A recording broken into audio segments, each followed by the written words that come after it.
शक्तीपीठ महामार्गाच्या विरोधात आज कोल्हापूरमध्ये आंदोलन होत आहे। सतेज पाटलांसह कृती समिती महाधरण आंदोलन करणार आहे। शक्तीपीठ महामार्ग रद्द करण्याची मागणी करण्यात येणार आहे। तर शक्तीपीठ महामार्गाच्या विरोधामध्ये आज कोल्हापूरमध्ये हे आंदोलन होत आहे। सतेज पाटील यांच्यासह कृती समिती महाधरण आंदोलन आज करते।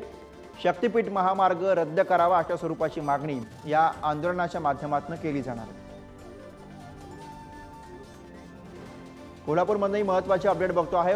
कोल्हापूरमध्ये शक्तीपीठ महामार्गाच्या विरोधामध्ये आता विरोधक आक्रमक झाल्याचं चित्र आपल्याला बघायला मिळतंय। सतेज पाटील यांच्यासह या ठिकाणी आज आंदोलन केलं जाणार आहे। कृती समिती महाधरण आंदोलन आज करते। शक्तीपीठ महामार्ग रद्द करावा अशा स्वरूपाची मागणी आणि याच विषयी आपण अधिक बोलूया। कोल्हापूरवरून प्रतिनिधी शेखर पाटील आपल्याला अधिक अपडेट देतात। शेखर,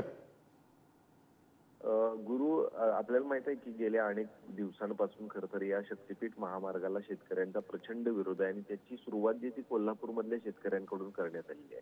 हा शक्तीपीठ महामार्ग एकूण 12 जिल्ह्यांमधून जाणार आहे आणि त्यात 12 जिल्ह्यातील शेतकऱ्यांचा प्रचंड विरोध जो आहे तो या शक्तीपीठ महामार्गाला यापूर्वीपासून पाहायला मिळाले। अनेक आंदोलन झालेले आहेत, मोर्चे देखील झालेले आहेत। परिणामी हा महामार्ग जो आहे तो आम्ही कुठल्याही पद्धतीने सुरू करू देणार नाही।